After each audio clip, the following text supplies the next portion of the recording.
오늘 갈라디아서 강의를 잠깐 쉬고요. 고통의 문제를 함께 생각해 보겠습니다.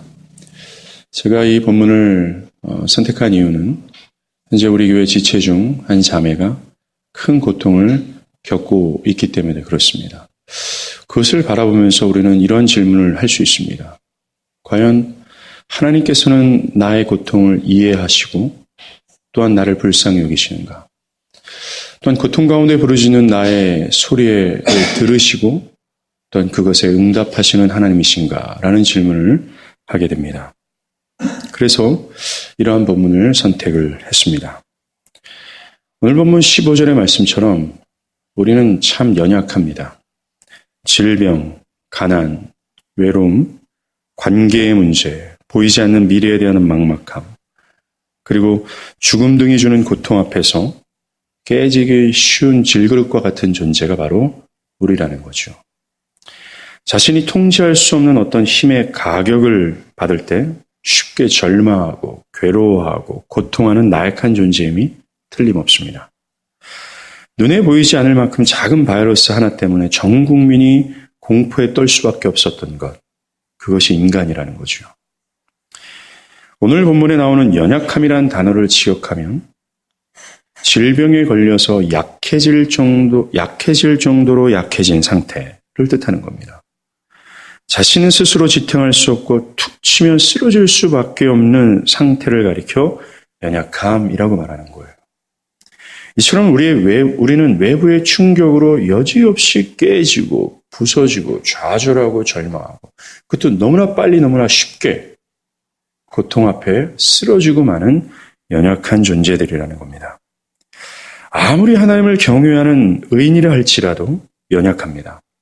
당대 의인이라고 얘기했던 욥, 그는 질병의 고통 앞에서 여지없이 깨질 수밖에 없었습니다. 하루아침에 자식이 죽고 그 많던 재산이 한순간에 사라질 때라도 욥은 주시니도 여호와시오 거두시는 여호와시니 하면서 여호와를 찬양했어요. 그러나 온몸에 종기가 나고 그가 뼈가 떨리는 고통을 받을 때 욥은 자신의 출생을 저주하고 하나님께 죽기를 청했습니다. 그는 질병의 고통 앞에서 깨져버린 거예요. 선지자 에레미야도 마찬가지입니다. 사람들의 반복되는 핍박, 그리고 아무리 말씀을 전해도 여전히 여호와의 말씀을 외면하는 그 사람들 앞에 그는 주님, 나는 더 이상 하나님의 말씀을 전하지 않겠습니다 라고 하면서 깨어져 버렸습니다. 아브라함과 이삭도 어떻습니까? 그 위대한 믿음의 선조도 갈대아 우르를 등에 지고 정말 하나님의 말씀 하나를 붙잡고 가나안 땅에 왔던 우리 믿음의 선조인 아브라함과 이삭도 정말 자신의 전 재산이 다 사라질 정도의 어마무시한 기근이 닥쳤을 때 그런 약속의 땅을 버리고 애굽으로 가려고 했던 거죠. 물질에 대한 염려 때문에 그는 하나님을 향한 신뢰와 믿음을 저버리고 말았습니다. 믿음의 선조들도 질병, 사람들에게 외면당하는 것, 물질에 대한 염려 앞에서 연약하기 짝이 없었다라는 겁니다. 심지어 하나님과 밀접한 친밀했던 사람이라 할지라도 죄가 주는 유혹 앞에서 여지없이 무너지는 것을 볼 수 있습니다. 다윗은 어떻게 보면 영적인 가장 절정기에 여자의 벗은 몸을 보고 그 유혹에 넘어가 범죄했습니다. 태초의 인류였던 아담도 하나님 없는 자유를 꿈꾸며 자유를 유혹받을 때 그는 깨어지고 말았습니다. 베드로도 내가 주를 위해서 죽겠다고 고백했던 베드로도 어린 여종 앞에서 주님을 부인하는 연약함을 보였다라는 겁니다. 이렇게 거듭난 사람이라 할지라도 죄가 주는 유혹 앞에서는 너무나도 연약한 모습을 나타냅니다. 이렇게 인간의 연약함은 의인이든 악인이든 피할 수 없고 또한 자유할 수 없는 것이 현실이라는 거죠. 그 누구도 외부의 큰 충격 앞에 쉽게 좌절하고 마는 존재라는 겁니다. 여러분 자신의 연약함이 폭로될 때가 있지 않습니까? 여러 고통의 문제 앞에서 나약하게 쓰러지고 마는 나의 모습을 바라보면서 나는 왜 이렇게 믿음이 연약한가? 나는 왜 이렇게 약한가? 라고 스스로를 정죄하지는 않습니까? 그러나 사랑하는 여러분, 정죄하지 마십시오. 그것이 정상입니다. 큰 외부의 충격 앞에 우리가 깨지고 쓰러지고 아파하고 좌절하고 절망하는 것이 정상이라는 거예요. 그것이 먼지에 불과한 인간의 모습을 여지없이 우리는 깨닫는 시간이 되는 겁니다. 연약한 우리는 깨질 수밖에 없고 부서질 수밖에 없어요. 슬퍼하고 아파할 수밖에 없다라는 겁니다. 나치 정권에 항거했던 독일의 신학자 본회퍼가 있습니다. 그는 나치 수용소에서 이렇게 얘기합니다. 하나님이 우리를 도와주셔야 하는 일이 있다면 그것은 고통의 문제다라는 겁니다. 인간이 너무나 연약해서 인간이 직면한 이 고통의 문제를 인간 스스로 해결할 수 없고 오직 신적인 능력으로만 이 고통의 문제가 해결된다라고 얘기하는 겁니다. 그만큼 인간이 나약하다라는 겁니다. 연약한 우리는 고통이라는 깊은 수렁에 빠졌을 때 자신을 이 수렁에서 건질 자를 찾지요. 손을 뻗어보는 겁니다. 간절히 한번 뻗어보기는 하지만 이내 실망합니다. 왜 그렇습니까? 아무리 둘러봐도 이 고통의 수렁에서 나를 건질 자가 없기 때문에 그래요. 아무도 없다. 나를 건질 자 없고 나는 너무나 연약하다.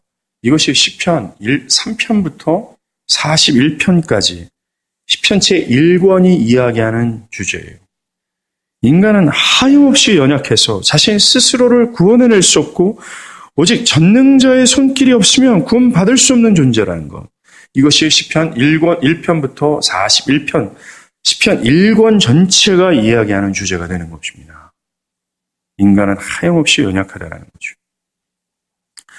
우리가 연약해서 고통을 받을 때 한 가지 답답한 것은 나의 고통을 그 누구도 이해할 수 없다는 것입니다.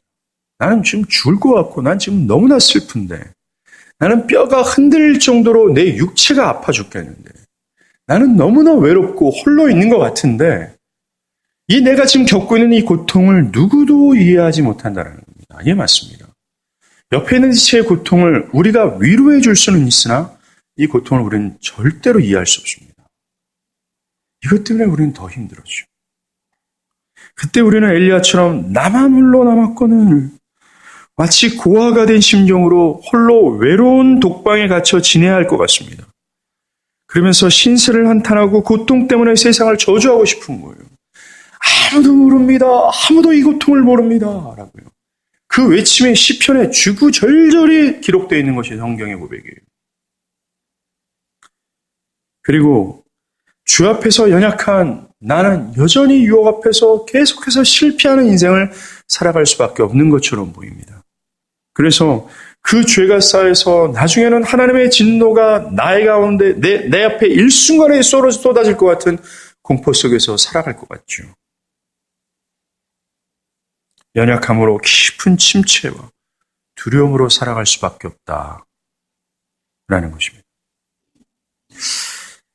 정말로 그것이 이렇게 너무나 연약해서 나의 모든 고통을 누구도 알 수 없고 또 나의 이 고통을 이 깊은 수렁에서 그 누구도 나를 건질 수 없다라는 것 때문에 그냥 좌절하고 슬퍼하고 낙심하고 두려워하며 죄 가운데 바들바들 떨어야 되는 그런 신세로만 있는 이것이 과연 하나님께서 우리를 향한 하나님의 뜻일까요?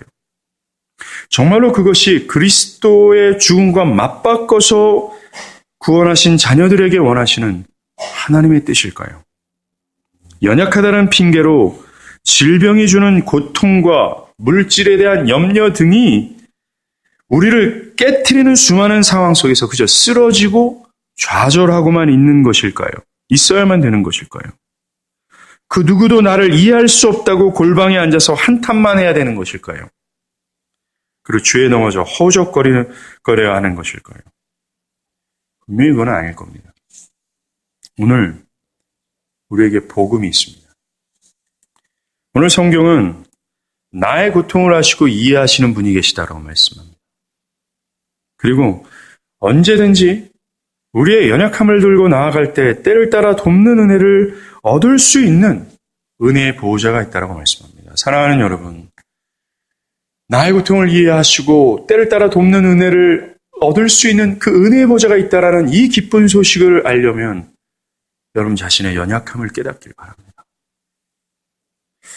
먼저 우리의 연약함을 체휼하시는 분이 그리스도다라고 오늘 15절은 말합니다. 우리에게 있는 대제사장은 우리의 연약함을 동정하지 못하실 이가 아니요 모든 일에 우리와 똑같이 시험을 받으신 이로되 죄는 없으시다 라는 겁니다. 이 구절에서 동정이라는 단어가 나오는데요. 지금 우리가 들고 있는 성경은 개역 개정판 번역입니다. 이 성경 바로 전이 개역 성경이었어요. 그 개역 성경에는 이 동정을 체휼하다로 기억합니다. 그 체휼하다를 개역 개정 성경에는 동정이라고 번역을 한 겁니다. 그러나 이 동정과 체휼은 서로의 의미가 매우 다릅니다. 동정이나 긍휼히 여기다, 동정하다는 자신의 신세보다 가엾은 사람을 불쌍히 여기는 마음을 뜻합니다. 그러나 체휼은 체휼하다의 뜻은요, 상대방의 고통을 자신이 직접 겪었기에 상대방을 깊이 이해하는 것입니다. 또한 함께 고통을 체험해서 그 고통을 알기에 불쌍히 여기시는 거예요. 사랑하는 여러분, 이 동정과 체휼이 가히 그 뜻이 큰 차이가 난다는 것을 여러분들 깨달아지지 않습니까? 내가 상대방의 고통을 느꼈기에 내가 그 고통을 아는 거예요. 이 동정하다의 단어 헬라어 셈포테오도 영어로는 suffer with, 함께 고통을 받다라는 뜻을 가지고 있다는 것입니다. 이렇게 체휼하다라는 것은 똑같은 고통을 겪어봤기에 그 사람의 고통을 잘 이해하고 그래서 그를 불쌍히 여기는 것, 이것을 체휼하다라고 얘기합니다. 그런데 오늘 본문에 그리스도께서 우리의 연약함을 체휼하신 분이다라고 얘기해요. 즉 주님은 우리가 겪는 그 수많은 고통과 아픔을 똑같이 겪어봤기에 그 누구보다 우리의 연약함을 알고 이해하시며 불쌍히 여기시는 분이라고 얘기해요. 예수는 우리와 똑같이 죄의 유혹 앞에서 시험을 당해보셨기에 죄의 유혹이 얼마나 달콤한지를 아세요. 그래서 죄의 유혹에 흔들리는 우리의 마음을 이해하신다는 겁니다. 마태복음 4장에 주님이 공생애를 시작할 때 마귀에게 크게 세 가지 유혹을 받지 않았습니까? 그 세 가지 유혹이 뭡니까? 돌을 떡덩이로 만들라. 높은 곳에서 떨어져 봐라. 나에게 절해봐라. 하면서 자기 증명하기, 자기 영광 구현하기, 이 세상의 부귀영화 구하기 하는 그런 유혹을 받았어요. 이 세 가지의 유혹이 우리의 인생에서 끊임없이 유혹되는 건 아닙니까? 그 유혹에 넘어짐으로 말미암아 우리가 하나님을 등지는 거 아니에요? 똑같이 우리도 자기 증명하기, 자기 영광 구현하기, 이 세상 쫓아가며 그 세상의 부귀영화를 누리는 것, 이 유혹을 주님이 똑같이 겪어봤기에 우리의 연약함을 아신다라는 거죠. 그리고 주님은 우리가 겪는 외로움, 배신, 가난, 멸시받음, 신체적인 고통, 가난 때문에 오는 서름, 이 모든 것을 받아보셨기에 우리의 연약함을 체휼하신다는 겁니다. 겪어보셨기에 그 고통을 너무나도 잘 이해하시고 불쌍히 여기신다는 거예요. 15절 중반에서 말하지 않습니까? 모든 일에 우리와 똑같이 시험을 받으신 이도다라고 얘기합니다. 내가 현재 겪고 있는 이 뼈마디가 쑤시는 이 고통, 그 고통을 주님이 경험해 보셨기에 그것을 아시고 뿐만 아니라 불쌍히 여기신다는 거죠. 내가 겪고 있는 가난함의 그 서러움을 주님이 경험해 보셨기에 우리를 불쌍히 여기신다는 겁니다. 직장이 없어서 앞이 캄캄한 심정을 주님이 아신다라고 말씀하세요. 배운 것이 없어서 자존심이 완전히 땅에 떨어질 때 오는 서러움과 부끄러움을 주님이 당해보셨기에 우리를 불쌍히 여기신다라고 말합니다. 선미자매를 병문안하면서 이런 얘기를 했어요. 선미자매가 지금 뼈마디가 아프고 피부마저도 아프는 큰 고통, 저도 잘 알 수 없습니다. 그 누구도 알 수 없습니다. 그러나 성경은 우리에게 증거합니다. 분명히 주님이 아신다라고 말씀하세요. 선미자매가 지금 겪고 있는 큰 고통의 깊이를 주님이 경험하셨기에, 아니 그 이상을 경험하셨기에 주님은 공감하시고 이해하시며 불쌍히 여기신다라고 말을 했습니다. 이사야서 53장이 말하지 않습니까? 주님이 당하신 그 고통이 너무나 끔찍스러워서 사람들이 눈 뜨고 못 보는 거예요. 사람들이 고개를 돌려버릴 정도로 주님은 가혹한 고통을 겪어보셨다라고 말씀하십니다. 우리는 고통 가운데 있을 때 외로이 홀로 누가 나의 고통을 알겠소? 누가 이 아픔을 알겠냔 말이야. 누가 나의 이 괴로움을 알겠소?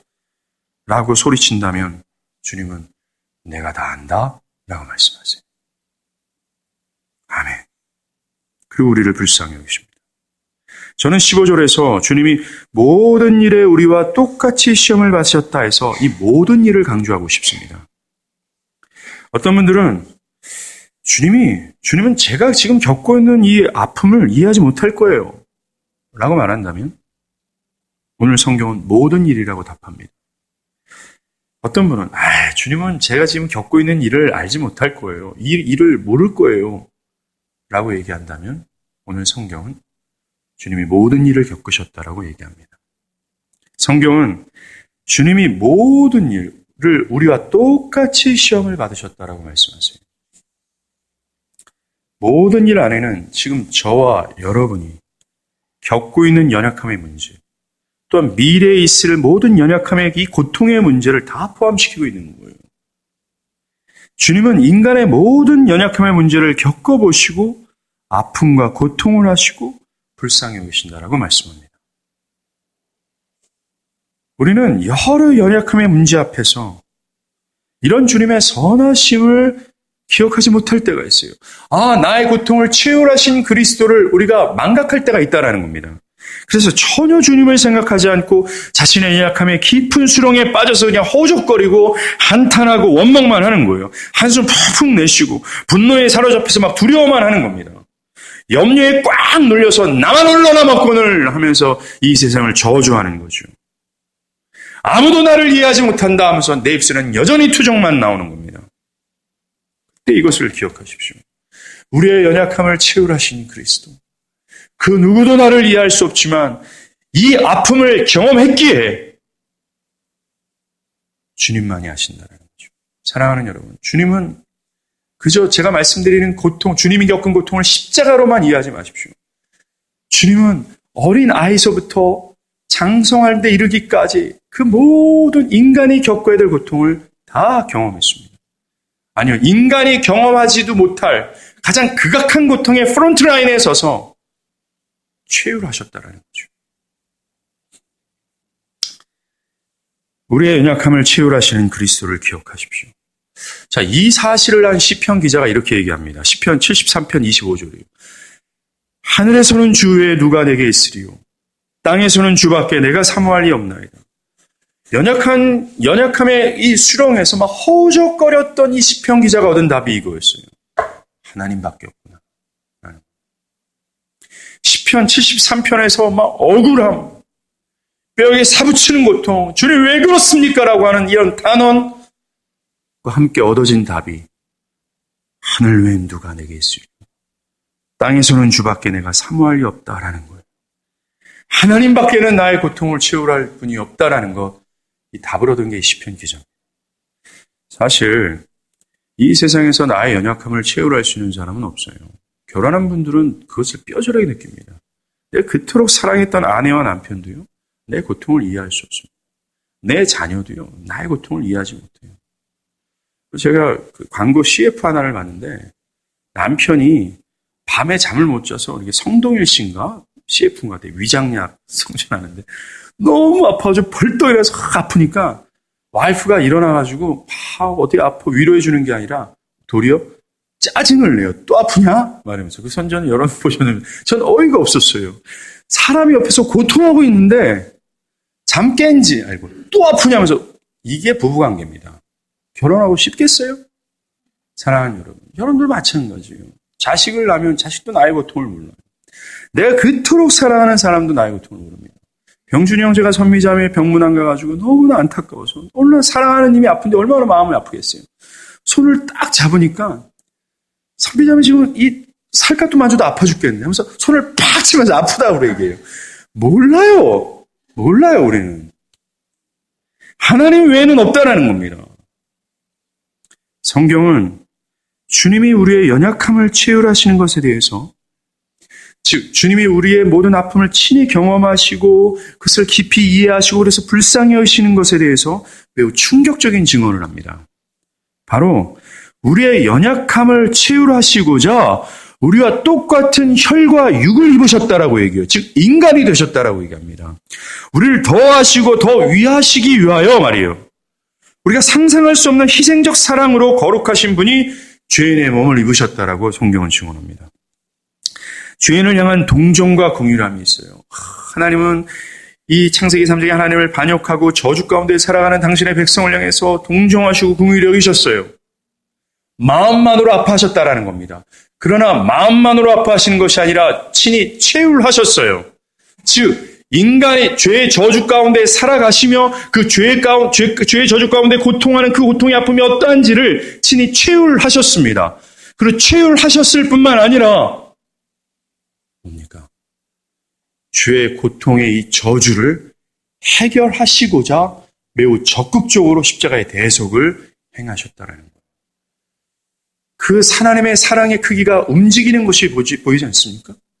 긍휼과 동정, 그 다음에 체휼, 적극적인 십자가의 대속으로 하나님의 사랑이 점진적으로 더 확장되어지고 구체적으로 행동하시는 하나님의 사랑이 보이지 않습니까?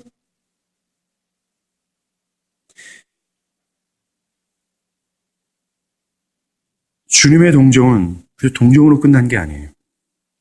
함께 겪으시고 이해하시고 그것을 해결하시고자 십자가의 대속을 주셨다라는 겁니다.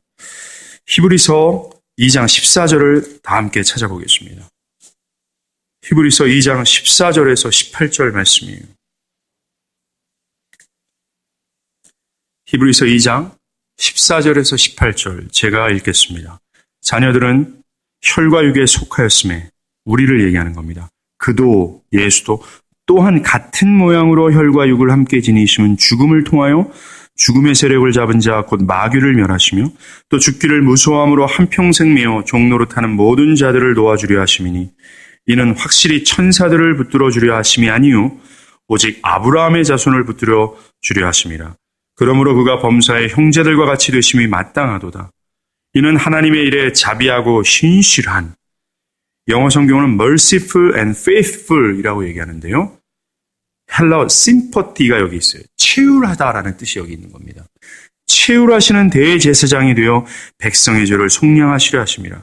그가 시험을 받아 고난을 당하셨은즉 시험 받는 자들을 능히 도우실 수 있느니라. 믿는 자를 위해서 완전하시고 거룩하신 그분이 또 어떤 연약함도 없는 예수가 우리와 똑같은 성질의 연약한 인간이 되셨다라고 얘기해요. 하나님이신 예수가 고통과 가난과 외로움에 쉽게 깨질 수밖에 없는 연약한 육체가 되셨다라고 얘기합니다. Why? 우리를 위해서요. 그리고 십자가의 죽음으로 아브라함 자손이 누굽니까? 우리가 지난주에 갈라디아서 3장 7절에 아브라함 자손을 바울은 누구라고 정의하고 있어요? 그리스도를 믿는 자들이라고 정의합니다. 즉 예수를 믿는 자들, 바로 저와 여러분입니다. 그들을 마귀의 세력으로부터 자유케 하신 거예요. 십자가의 고통으로. 이것은 믿는 자들이 얻는 어마무시한 은혜가 되는 겁니다. 나 같은 죄인을 위하여 하나님이신 예수가 연약한 육체를 입은 인간이 되신 거예요. 성육신은 하나님의 은혜라는 겁니다. 우리가 얘기하는 크리스마스는 나 같은 죄인을 위하여 연약하지 않는 그리스도가 연약한 인간이 되신 이 소식을 우리 크리스마스는 전하는 거예요. 그리고 나 같은 죄인을 위하여 십자가에서 죽으셔서 우리에게 자유를 주신 겁니다. 마귀를 괴면하신 거죠. 신명기 32장 39절의 말씀처럼 하나님은 죽이시기도 하고 살리기도 하고 상하게도 하고 낫게도 하세요. 한마디로 생사화복을 주관하신다는 겁니다. 그럼에도 불구하고 마귀는 하나님의 authority, 이 권위 아래에서 사람들에게 심각한 피해를 입힐 수가 있어요. 질병이나 재해나 심각한 해를 끼칠 수 있는 능력을 마귀는 가지고 있는 겁니다. 마가복음 5장에 보면요, 예수님이 폭풍우를 뚫고 찾아간 거라사 광인이 있습니다. 이 사람은 마귀에게 완전히 죄압당해서 그 이성도, 그 마음의 중심도, 그 육체마저도 완전히 장악되어 돌로 자기의 몸을 해하고 심각한 고통을 받았다는 겁니다. 그는 흉측한 몰골을 갖고 있고 죽음으로 가득한 공동묘지에서 살았어요. 이 사람에게 필요한 게 뭡니까? 마귀로부터 자유케 되어 이 고통이 해결받는 거예요. 근데 주님이 이 미친 사람 한 사람을 위해서 오병이어 기적을 벌이고 사람들한테 칭송을 받고 영광을 받는 그 자리를 뒤로하고 폭풍을 하는 위험을 뚫고 이 사람에게 찾아온 거예요. 무슨 그림이 연상이 됩니까? 하늘 영광 버리시고 폭풍으로 위협이 있는 이 세상을 뚫고 미친 우리를 찾아오신 그리스도가 보이지 않습니까? 주님은 그에게 찾아가셔서 귀신을 내쫓고 그를 자유케 하셨어요. 사랑하는 여러분, 이 거라사 광인이 바로 우리 자신입니다. 마귀에게 그 정신과 마음의 중심을 제압당해서 아무것도 할 수 없고 죽음의 냄새로 가득한 고통으로 점철된 인생을 살아갈 수밖에 없는 것, 이게 인간이라는 거예요. 이 거라사 광인이 바로 인간이라는 겁니다. 이렇게 마귀는 인류를 죄의 종으로 삼고 고통과 해를 입히며 그들을 사망으로 인도하고 있어요. 그래서 인류 애들에게 필요한 게 뭡니까? 죄의 종으로 만들고 고통으로 사망으로 이끄는 마귀의 세력을 괴멸할 수 있는 구원자가 필요한 거예요. 이것을 위해 주님은 연약한 인간이 되셨고 죽음의 세력을 잡아 괴멸하시기 위해서 십자가를 지셨다고 말합니다. 우리 주님은 그저 우리의 연약함을 동정하시는 분이 아니세요. 아프지? 내가 이해한다? 따뜻하게 위로만 하는 분이 아니라는 겁니다. 그분은 최율하셨을 뿐만 아니라 우리의 고통의 근간이 되고 아주 기본 원인이 되는 마귀의 세력을 괴멸하시고자 적극적으로 행동하셨다라는 겁니다. 행동이 뭡니까? 십자가에서 죽는 거예요. 우리가 히브리서 2장에서 읽은 것처럼 죽음을 통하여. 오늘 본문 16절은 이런 그리스도의 은혜를 기반으로 우리에게 말씀하고 있는 겁니다. 16절, 그러므로 우리는 긍휼하심을 받고 때를 따라 돕는 은혜를 얻기 위하여 은혜의 보좌 앞에 담대히 나갈 것이다 라고 얘기해요. 16절 명령은 주님의 넘치는 사랑과 가히 상상할 수 없는 그분의 희생을 기반으로 하고 있는 겁니다. 이제 연약한 우리는 그리스도의 희생으로 말미암아 고통받고 깨지고 부서지는 순간 돕는 은혜를 얻을 수 있는 은혜의 보좌의 길이 열려 있다라고 성경은 얘기하고 있어요. 이것을 함께 살펴보고자 합니다.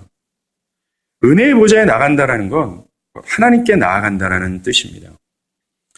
우리가 하나님의 은혜의 보좌에 나갈 수 있게 된 단 한 가지 이유가 있다면 우리가 못 나갔거든요.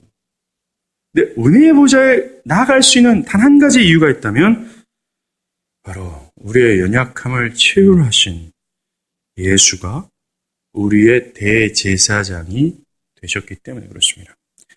고대 제국의 통치자들 앞에는 누구도 나아갈 수 없었습니다. 함부로 나아갔다가는 죽음을 면치 못했죠. 우리가 지난 오후 예배 때 살펴본 에스더 4장 11절에도 에스더가 얘기하지 않습니까? 왕의 허락을 받지 않고 나아가다는 죽을 법이요 라고 얘기해요. 구약의 이스라엘도 마찬가지였습니다. 하나님께서 설정하신 성막 예배와 정결의식이 없이 하나님께 나아갔다가는 호렙산에서 이스라엘 백성에게 하나님 뭐라고 얘기합니까? 내가 너희를 돌팔 까노라 라고 얘기해요. 죽음을 면치 못한다는 겁니다. 그런데 그래서 하나님께 나아가기 위해서는 제사장이 하는 희생 제사와 중보적 사역을 의지함으로 그 죄가 사함 받은 이후에야 하나님께 나아갈 수 있었어요. 대제사장이 희생 제물에 이스라엘의 모든 죄들을 안수해서 전가시키죠. 그 모든 죄들을 전가받은 희생 제물은 아주 잔인하게 도륙당하여 이스라엘 백성들의 죄값인 죽음을 대신 당하게 된 겁니다. 그리고 대제사장은 이 제물의 피를 담아 지성소에 들어가 속죄소에 뿌려버리는 거예요. 그것으로 말미암아 정결함을 얻고 이스라엘 백성들은 하나님께 나아갈 수 있게 된 거예요. 그런데 히브리서 7장 25절에 보면 우리의 연약함을 채울하신 대제사장 예수를 힘입어 하나님께 담대히 나갈지어다 라고 얘기해요. 명령합니다. 담대히 나가라 라고 얘기합니다. 구약의 이스라엘은 대제사장의 희생적 제사와 중보적 사역을 의지함으로 하나님께 나갔어요. 그런데 이제 히브리서는 그걸 주장하는 겁니다. 우리에게 완전하시고 의로우신 대제사장 그리스도가 있다라고 얘기해요. 그는 십자가에서 구약의 대제사장들은 수없이 반복해서 정결의식을 했지만 이제는 십자가에서 지신 그 예수는 십자가에서 영단번 희생, 정결의식을 치름으로 말미암아 우리는 그 예수를 힘입어 하나님께 담대히 나아갈 수 있게 되었다. 그 그리스도가 우리의 대제사장이다. 그분의 행위를 모두 의지하여 하나님께 담대히 나아가라 라고 우리에게 권면하는 겁니다. 그러니까 예수가 우리의 죄를 속하신 대제사장의 직무를 수행했다라는 거예요. 예수는 아브라함 자손들의 죄를 전가받고 죽음으로 죄값을 하나님께 지불하셨어요. 그리고 자신의 피를 뿌려 우리를 정결케 하신 겁니다. 그분의 희생으로 말미암아 우리는 때를 따라 돕는 은혜를 얻기 위해 어떻게 해요? 그 거룩하신 하나님의 은혜의 보좌 앞에 나아가게 된 거예요. 히브리서 10장 22절 뭐라고 얘기합니까? 우리가 마음의 뿌림을 받고 악한 양심으로부터 벗어나고 몸은 맑은 물로 씻음을 받았으니 이 십자가의 정결의식이었었어요. 십자가의 대속 사건으로 참 마음과 온전한 믿음으로 하나님께 나아가자라고 얘기해요. 그리스도의 치유하심으로 하나님께 나아갈 수 있게 된 우리는 더 이상 고통 가운데 좌절하고만 있을 필요가 없다라는 겁니다. 깊은 고통의 수렁에서 탄식할 필요가 없는 거예요. 슬퍼하고 이를 갈면서 난 홀로 남았거늘 하면서 신세 한탄만 해서도 안 된다라는 겁니다. 뼈가 흔들리는 고통 속에서 니네들이 나의 고통을 하냐? 나가면서 원망할 필요도 없다라는 거예요. 왜냐하면 이제 예수의 가공할 만한 희생을 통하여 때를 따라 돕는 은혜를 얻을 수 있는 은혜의 보좌의 길이 우리 가운데 열렸다라고 얘기하는 겁니다. 우리는 그 길로 나아가 하나님의 은혜를 얻을 수 있는 은혜를 쟁취했다라는 거예요. 어떻게 해요? 그리스도의 십자가 때문에 말입니다. 십자가의 희생으로 목마른 자들은 값없이 물을 마실 수 있고요. 배고픈 자들은 십자가의 희생 때문에 값없이 떡을 사서 먹을 수 있게 되는 거예요. 더 이상 우리는 연약함의 수렁에서 괴로워만 할 필요가 없다는 겁니다. 우리는 솔로몬의 그 영광스러운 보좌 앞에 두 창녀가 과감하게 나갔잖아요. 그 부정하고 불결한 두 여자가 담대히 솔로몬 앞에 나갔던 것처럼 우리는 그리스도의 희생을 의지하며 하나님의 보좌 앞에 도움이 필요할 때마다 나아갈 수 있는 특권을 우리 가운데 있다는 겁니다. 우리 가운데 이런 특권이 있다는 거예요. 가히 누구도 나아갈 수 없는 그 하나님의 은혜의 보좌 앞에 천지를 움직일 수 있으며 유엄 있으시고 거룩하신 하나님의 은혜 앞에 죄를 회개하면 그 모든 죄들을 그리스도의 십자가를 보시며 모든 것을 용서하실 수 있는 은혜와 자비의 하나님 앞에 우리의 모든 것을 치유하시며 우리의 고통을 너무나도 아시며 그 고통의 모든 문제를 해결하신 그 영광스러운 하나님 앞에 나아갈 수 있는 특권이 십자가로 구속을 받은 저와 여러분에게 있다라고 말합니다. 우리가 읽은 히브리서 2장의 말씀처럼 그리스도께서 그렇게 하신 것이 천사들을 위한 것이 아니라 아브라함의 자손을 위한 거라고 말씀하지 않습니까? 아브라함의 자손, 그리스도를 믿음으로 말미암아 의롭다 여김을 받은 그 사람들을 뜻하는 거예요. 여러분들이 만약에 아브라함의 자손이라면 여러분들에게는 그런 특권이 있다라는 겁니다. 그 누구도 나아갈 수 없는 하나님의 은혜의 보좌 앞에 그리스도의 희생으로 그 길이 열려 내 앞에 펼쳐져 있다라고 말하는 겁니다. 그러면서 히브리서 기자는 우리에게 초청합니다. Hey guys! Let's 우리 함께 나아가자라고 얘기하는 겁니다.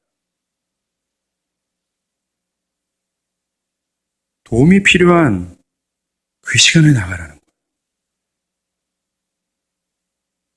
때를 따라 돕는 은혜가 영어 성경으로 지적하면 필요의 시간에 나가라는 거예요. 우리가 필요할 때가 뭡니까? 도움이 필요한 시간이 뭐예요? 우리 연약해질 때 아닙니까? 어린아이들이 엄마, 아빠 부를 때가 언제예요? 자녀들의 힘으로 어떻게 할 수 없을 때입니다. 연약해질 때라는 거예요. 엄마, 아빠. 우리 육신의 엄마, 아빠는 그렇게 부를 때마다 짜증을 내죠. 짜증을 내면서도 도와줍니다. 그러나 하나님 아버지는 짜증을 내지 아니하시고 그 연약함을 우리의 눈높이에 맞게 이해하시며 우리를 도와주신다고 말씀하십니다. 사랑하는 여러분, 버젓한 약속이 여기 있지 않습니까? 죄 가운데 눌려만 있지 마시고 죄로 인해 하나님의 진노가 나를 엄습할 것만 두려워하지 마시고 돕는 은혜를 주시는 은혜의 보좌 앞에 나아가 우리의 죄를 회개하고 또는 우리의 연약함 때문에 큰 고통을 겪을 때 은혜의 보좌 앞에 나가라고 주님 말씀하지 않습니까? 이 보장된 은혜를, 이 보장된 약속을 믿으시는 저와 여러분이 되기를 정말 바랍니다. 그러나 문제는 이 사실을 정말 믿느냐라는 거예요. 오늘 본문에서 은혜의 보좌 앞에 그냥 나가라라고 말하지 않고 담대히 나가라고 말합니다. Let us stand with confidence라고 얘기해요. 즉, 담대함을 가지고 나아가라고 얘기합니다. 이 담대함이란 확신을 가지고 나아가라는 거예요. 어정쩡한 마음으로 나가지 말라는 겁니다. 미심쩍은 마음으로 나가지 말라는 거예요. 하나님이 이 기도를 들어주실까? 굉장히 형식적이고 겉모습으로만 나가지 말라라고 말하는 겁니다. 하나님께서 돕는 은혜를 주실 거라는 그 믿음과 확신으로 나아가라는 거예요. 배짱 있는 마음으로 나아가라는 겁니다. 히브리서 11장 6절에 믿음이 없이는 하나님을 기쁘시게 하지 못하나니 하나님께 나아가는 자는 반드시 그가 계신 것과 여기서 보는 그가 살아계신 것과라고 표현해요. 또한 그가 자기를 찾는 자들에게 상 주시는 이심을 믿어야 할진다 라고 얘기해요. 하나님이 살아계시고 그에게 나가는 자에게 은혜를 주실 거라는 이 배짱 있는 믿음으로 나아가라고 말합니다. 하나님 살아계시지. 지금도 역사할 수 있지. 지금 이 순간에도 아니 다음이 아니라 바로 지금 즉시 홍해를 가르신 그 하나님은 살아계시지. 그래서 나를 돕고 계시지. 도우실 수 있지. 이 배짱 있는 마음으로 하나님께 나아가라는 겁니다. 오늘 우리의 기도를 들으시고 역사할 거라는 믿음, 우리의 이성을 초월한 확신이 있어요. 그 누구도 꺾을 수 없는 확신이 있다는 겁니다. 다 와라! 사망아 와라! 그 어떤 군대와 와라! 내 믿음이 결코 흔들리지 않는다라는 이 배짱 있는 믿음, 이것이 바로 담대하게 나아가는 뜻이에요. 우리 선진들은 이런 배짱을 가지고 하나님께 나아갔습니다. 이 사실을 믿었던 에스라를 보십시오. 그는 은혜의 하나님께서 이 페르시아 바벨론에서 우리 일행들을 이끌어 이스라엘로 무사히 이끄실 거라는 확신을 갖고 있었습니다. 하나님이 우리를 도우시면 무엇이 문제가 될 거냐라고 하면서 아수르 왕에게 보병과 마병을 구하지 않았습니다. 그 하나님을 향한, 그 은혜의 하나님을 향한 믿음 때문에 그들의 일행은 무사히 이스라엘로 건너갈 수 있었습니다. 엘리야도 마찬가지입니다. 이런 담대함이 있었기에 갈멜산에 그 무시무시하고 잔혹했던 왕 아합을 초대하고 당대에 북이스라엘이 국가적 종교로 인정했던 바알의 선지자를 초대할 수 있었어요. 그리고 거기서 맞짱을 뜬 겁니다. 하나님이 하실 거라는 믿음, 이게 담대함입니다. 우리는 연약한 자들을 위하여 기도할 때 혹시나 좀 어정쩡한 마음으로 기도하고 있지는 않습니까? 우리가 기도하면 하나님의 때에 어느 정도 될 거야. 우리는 마치 하나님께 월권 행위를 하는 것 같아요. 하나님의 때에 하나님께서 고치시는 것은 하나님의 몫입니다. 우리는 그것마저 계산할 필요가 없어요. 우리는 이 말씀대로 은혜의 보좌 앞에서 지금 주님께서 즉시 하실 수 있다면 하실 수 있는 분이라는 하나님을 향한 전적인 신뢰와 확신으로 나아가는 것뿐입니다. 왜 우리가 그것을 하나님께서 하실 일을 우리가 계산합니까? 우리가 기도할 때에 하나님 지금도 역사할 거라는 이 믿음, 이게 필요하다는 거죠. 이게 담대히 하나님께 나아가라는 명령이에요. 오늘날 이 믿음을 갖고 있는 사람들을 찾아보기에 참 힘듭니다. 자기의 생명을 걸고 담대히 하나님께 나아가는, 에스더처럼 죽으면 죽으리라는 이런 어떤 비장한 각오로 하나님께 나아가는, 담대히 나아가는 자를 찾기가 참으로 힘듭니다. 우리 선지인들은 십자가의 희생을 기반으로 우리를 치유하시고 우리를 이해하시고 우리를 불쌍히 여기시고 불쌍히 여기실 뿐만 아니라 이 고통을 해결하시기 위하여 적극적으로 행동하신 그 십자가에서 나타난 하나님의 사랑과 은혜를 기반으로 담대히 나갔어요. 우리가 담대히 나가기 위해서 필요한 게 뭔지 아십니까? 바로 십자가, 우리를 위해서 피를 흘리시며 죽으신 그 십자가의 희생을 믿는 거예요. 그 십자가의 사랑을 어느 정도 믿느냐가 담대함의 척도가 될 겁니다. 여러분들이 만약에 그 십자가에서 또 쏟으신 그 하나님의 사랑과 은혜를 이만큼 안다면 여러분 하나님께 나아가는 담대함이 이만큼 될 겁니다. 그러나 그 십자가의 은혜가 나의 중심을 불사르고 나의 삶을 불태우며 나의 전 인격을 변화시켜 줄 수 있는 그런 은혜를 경험했다면 여러분들은 때를 따라 돕는 은혜를 얻기 위하여 하나님께 그렇게 담대히 나가게 됩니다.